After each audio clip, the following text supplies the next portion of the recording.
Hello everyone, welcome back to my channel. This is day 3 of the 100 days of code challenge. Today we are going to be solving a new LeetCode problem. So let's have a look.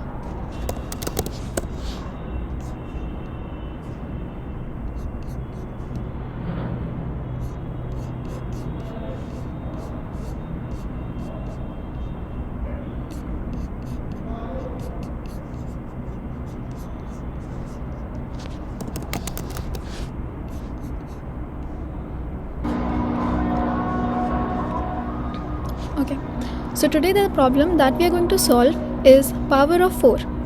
I'm going to read out the question. Given an integer n, return true if it is a power of 4, otherwise return false. An integer n is a power of 4 if there exists an integer x such that n is equal 4 to the power x. And we have the constraints that n is within the range of an integer, and so there are many ways to approach the solution. We can use loops, that is brute force. We can use recursion to solve this problem, but can we do it in a better way which will take less time to execute? There is a way to do this code without loops and recursions. We can use bit manipulation to approach this problem. So let's have a look. So how are we going to use the concept of bit manipulation to solve this problem? If we write the binary form of all numbers which are powers of 4, we can see one pattern in it.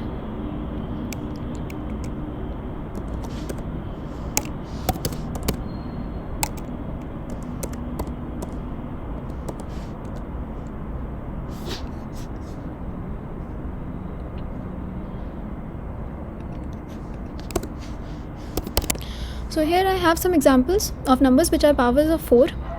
So if we see, the binary representation of 4 is 1, 0, 0. The binary representation of 16 is 1 and 4 times 0. The binary representation of 64 is 1 and 6 times 0. Are we able to observe a pattern? We can see that all numbers which are powers of 4 have even numbers of 0 in them. So can we use this approach to see if a number is a power of 4?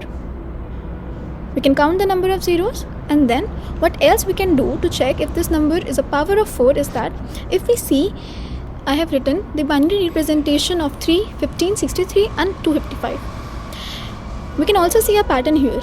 If we see the number of ones and the number of ones in 3 is exactly opposite in places to the number of ones which are there in 4.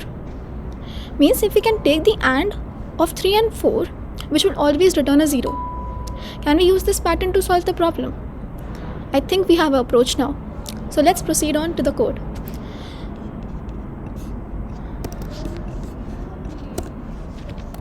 Also, there's one more catch to this problem. Any number which is less than 1 will obviously not be a power of 4. Often we ignore this condition. So let's first just write that condition. If n is less than 1, you're going to directly return a false.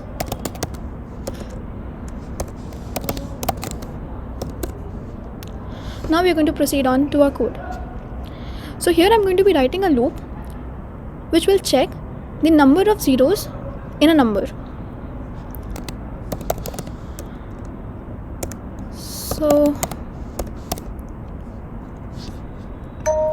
So here I'm going to be using a temporary variable to store the value of n. So because we are going to perform bit manipulation on the number n, we don't want it to change. That's why we are storing it in a temporary variable so that we can use the original number n to compare later. So let's write a while loop to check the number of zeros in temp. So while temp is less than 0, if temp and 1 is equal 0, यानी कि जो temp है उसका last digit का and with 1 is 0, means the last digit is 0. So we are going to use a count variable which will store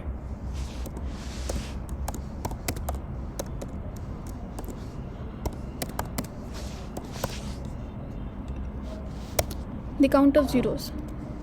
So count 0 plus plus. और उसके बाद we have to cut down the value of temp by 1. So we're going to use the right shift operator to do that. Now this whole loop will give us the number of zeros which are there in the binary representation of n. At last we are going to just put a if condition that if the number of zeros which is stored in the variable count underscore 0 modulus 2 is equal 0, and we will not forget a condition of checking the number with 1 less than the number if n. So here is what I was saying about the temp variable. Here if we would have directly taken n, the value of n would have been modified. So here we would have not been able to compare n. So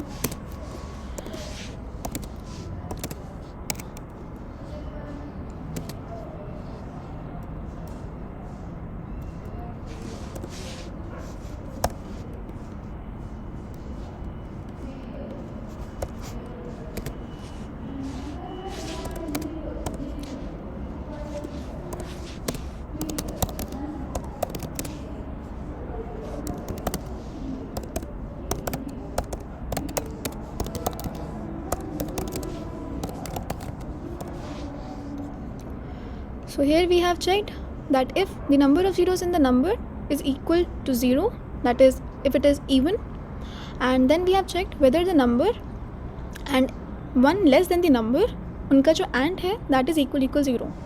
If the condition is true, we are returning true, else we are returning a false. So let's run it. Okay, so it's accepted for all test cases. Let's just try to submit it. Okay, so our code got submitted, and I hope you guys liked this explanation. Let's meet on the next day. Thank you so much.